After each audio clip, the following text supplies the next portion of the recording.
ঈদ উল আজহা উপলক্ষে সারা দেশে ৩,৫০০-এর বেশি গরুর হাট বসবে। প্রতিটি হাটে থাকবে পশু ডাক্তার।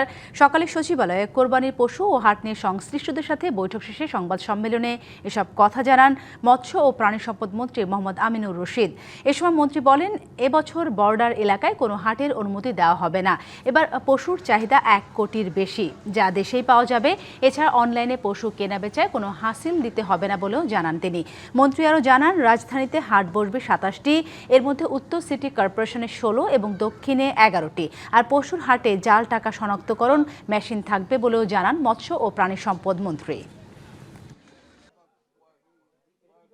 গরু, ছাগল, মহিষ, ভেড়া এই সর্বসা করলে আমরা ৩,৬০০ প্লাস